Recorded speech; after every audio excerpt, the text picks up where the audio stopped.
Hello students, how are you all. I hope सभी अच्छे होंगे। तो मैं ये वीडियो क्लास 8th के लिए बना रही हूँ। सब्जेक्ट एसएसटी है और मैं चैप्टर 8 डिस्कस कर रही हूँ।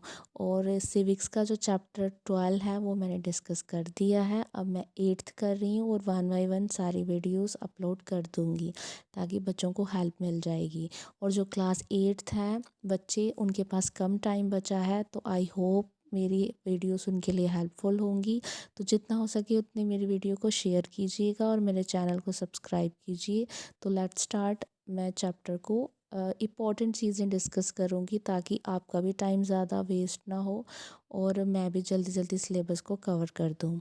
तो लेट्स स्टार्ट। चैप्टर का नाम है कन्फ्रंटिंग मार्जिनलाइजेशन। ठीक है, इसमें आप बस सिंपल सा इतना सा याद रखो कि जो कॉन्स्टिट्यूशन होता है, आपको पता कॉन्स्टिट्यूशन क्या है, कि उसमें क्या है, इंडिया का कॉन्स्टिट्यूशन के जो फादर हैं जिन्होंने कॉन्स्टिट्यूशन लिखा है, तो हम फादर ऑफ कॉन्स्टिट्यूशन को डॉक्टर अंबेडकर को बोलते हैं। तो उन्होंने अपने कॉन्स्टिट्यूशन में हर किसी को एक इक्वालिटी दी है। ठीक है, तो ऐसा नहीं है कि उनको एकदम से इक्वालिटी मिल गई, आखिर उन्होंने कुछ सेक्रीफाइस किया, कुछ अपनी व्यूज़ को रखा, तो इसीलिए कॉन्स्टिट्यूशन सबको एक इक्वालिटी प्रोवाइड करता है। ऐसा नहीं है कि जैसे लो कास्ट को कम देखा जाएगा, दूसरे लोगों को अलग देखा जाएगा, ऐसा नहीं है। सबको एक इक्वालिटी मिली है। कुछ आर्टिकल्स के अकॉर्डिंगली हम किसी पे ऑब्जेक्शन नहीं कर सकते, हम किसी के कास्ट को लेके उसको लो फील नहीं करा सकते।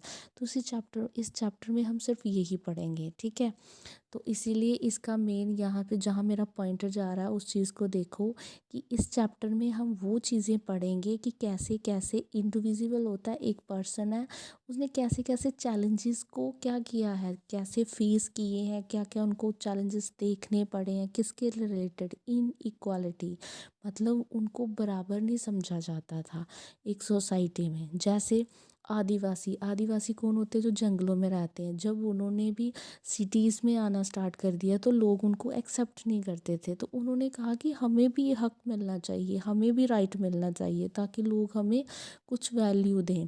दलित, दलित होते हैं जो लो कास्ट के लोग हैं, मतलब जैसे आपको पता, जो लोअर कास्ट के लोग हैं वो जो किंग्स होते थे उनके घरों में काम करते थे। जो हायर कास्ट के लोग होते थे, तो जो सबसे लो कास्ट के थे वो उनकी लो कास्ट वाला काम, जैसे झाड़ू लगाना, उनके बर्तन करना, ये सारी चीज़ें। तो वो बोलते थे हम भी इंसान हैं, अगर कॉन्स्टिट्यूशन बना तो हमें भी थोड़ा राइट मिलना चाहिए। मुस्लिम्स हो गए, वुमेन्स, अब देखो जो गर्ल्स हैं उनको एजुकेशन नहीं दी जाती थी।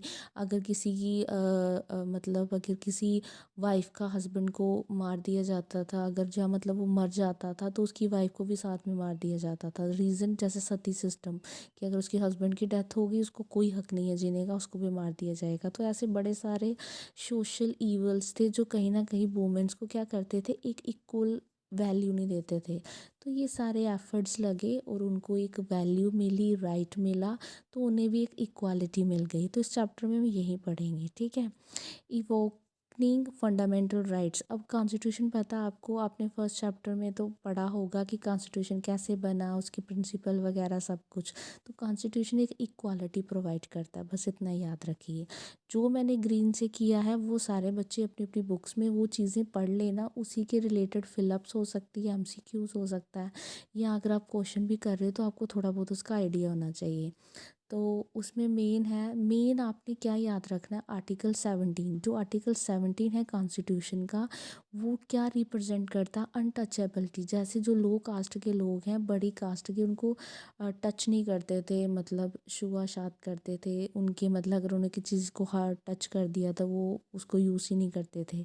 तो ये एक टाइप का क्राइम था। तो अनटचेबिलिटी एक आर्टिकल बनाया गया जिसके अगेंस्ट अगर कोई ऐसा दलित लो कास्ट को ऐसा फील करवाता है तो उस पर एक एक्शन लिया जाएगा, उसको पनिशमेंट दी जाएगी। तो अनटचेबिलिटी, छुआछात एक बहुत बड़ा क्राइम है जिसके लिए गवर्नमेंट पनिश करेगी। तो ये एक आर्टिकल बना। ठीक है, दलित्स क्या होते हैं, ब्रोकन होते हैं, मैंने बता दिया एक्टिविटीज़ जो हायर की, उसके डिस्क्रिमिनेशन, भेदभाव। ओके, फिर उसके बाद आपने आर्टिकल याद रखना 15। जो आर्टिकल 15 है उसमें ये बताया है कि कोई भी सिटीज़न इंडिया का, वो कभी भी डिस्क्रिमिनेशन, भेदभाव नहीं होगा। किसके बेस पे नहीं होगा, रिलीजन। जैसे मुस्लिम हिंदू को बराबर समझेगा, हिंदू मुस्लिम को बराबर से। रेस, कलर, जैसे किसी का वाइट है ब्लैक है, ठीक है। कास्ट आ गया जैसे लोअर कास्ट अपर कास्ट, ठीक है। सेक्स मतलब जैसे गर्ल और बॉय में डिफरेंस, जैसे आज भी देखो गर्ल्स को कम और बॉयज़ को ज़्यादा प्रेफरेंस दी जाती है। जो ओल्ड टाइम में बॉयज़ को ज़्यादा दी जाती थी, आजकल लड़कियों को थोड़ी एजुकेशन दी जा रही है ताकि वो इक्वालिटी लेवल बना सके, तो दैट्स वाई, ठीक है।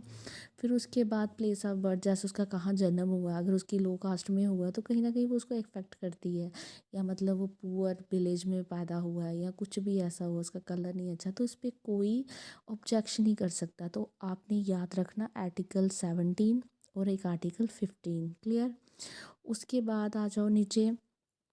उसके बाद लास्ट कौन कौन से लास्ट बने फॉर द मार्जिनलाइज, ठीक है।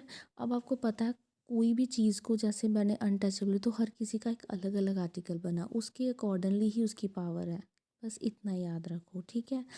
अब उसके बाद है नीचे आ जाओ, प्रमोटिंग सोशल जस्टिस। देखो सोशल जस्टिस होता है जैसे अगर कोई बात नहीं मानेगा तो उसको पनिशमेंट दी जाएगी, या उसके ऊपर ऐसे वो किया जाएगा। अगर जैसे होता है कि स्टूडेंट्स हो गए, उसको लो कास्ट वालों को अलग बिठाया जाएगा, उनको अलग बिठाया जाएगा, तो ये सारे मतलब ऐसा नहीं होना चाहिए। उनको उनको प्रमोट किया गया है कि सोशल जो उसको सोसाइटी में एक इक्वालिटी लाई गई, ठीक है। जैसे उनको जब राइट मिल गया तो वो लो कास्ट के बच्चे भी हाई कास्ट के बच्चों के साथ में एक क्लास में एक ही बेंच पे बैठ के पढ़ सकते थे। तो ये प्रमोटिंग सोशल जस्टिस, ठीक है। अब इसमें एक अंडरलाइन वर्ड है, दैट इज़ पॉलिसी, ठीक है। मैंने अंडरलाइन ही किया हुआ है तो आप देख लेना। पॉलिसी क्या होता है, एक रिजर्वेशन होता है एक टाइप का, कि जिसमें उसको थोड़ा राइट मिल जाता है, ठीक है। इतना याद रखिए। दलित कौन होते हैं, शेड्यूल कास्ट, ठीक है, एससी, जो एससी कैटेगरी में आते हैं। उसके बाद है promoting the right of Dalit and Adivasi. अब क्या हुआ कि उनको प्रमोट किया गया, उनको राइट मिल गया, जिससे मैंने बोला आर्टिकल 17 के अकॉर्डिंग अगर छुआछात करता उसको तो पनिशमेंट राइट मिल गया, वो रहना स्टार्ट हो गया अच्छे से, उनकी लाइफ मतलब चलने लग पड़ी, इक्वालिटी मिल गई। उसके बाद है कबीरदास। कबीरदास क्या थे, पोएम्स थी, वो लैंग्वेजेस से टेक्स्ट बुक्स लेते थे, सेंचुरी 15 के टाइम पे थे, पोइट थे। तो बड़ा अच्छा उन्होंने मतलब एक सुप्रीम बीइंग मतलब पोइट लिखी हैं, ये पोएमें लिखी हैं। तो ये आप इतना याद रखना कि वो पोएम्स थे, राइटर थे। तो थोड़ा सा इसका पता होना चाहिए आपको, एमसीक्यूज आ सकता है, ज़्यादा नहीं, ठीक है। जो भी मैंने ग्रीन में पार्ट किया है वो आप कर लेना। वीडियो ज़्यादा लंबी हो रही है तो इसलिए मैं जल्दी जल्दी कवर अप करती हूँ। शेड्यूल कास्ट और शेड्यूल ट्राइब्स के लिए आर्टिकल एक्ट बना था, दैट इज़ 1989 में, ये याद रखना, ठीक है।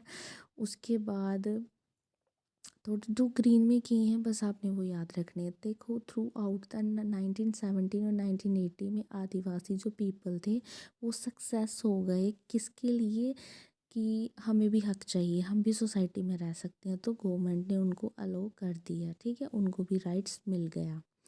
फिर उसके ये डेट्स याद रखनी है, ठीक है। फिर उसके बाद है ये जितने भी मैंने ग्रीन ग्रीन बताए हैं इनको थोड़ा थोड़ा रीड कर लेना है, ठीक है। क्वेश्चंस तो आपने करने जैसे एमसीक्यूज अगर कोई आ जाता है इसमें से।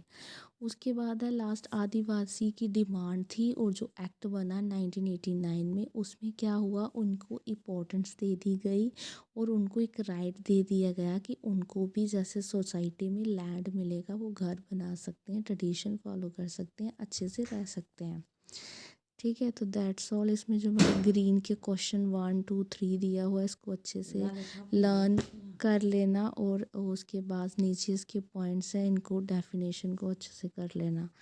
That's all. ये आज के लिए इतना ही। अगर वीडियो अच्छी लगी होगी तो उसको लाइक कीजिए और शेयर कर देना, और मेरे चैनल को सब्सक्राइब कर देना। Thank you so much.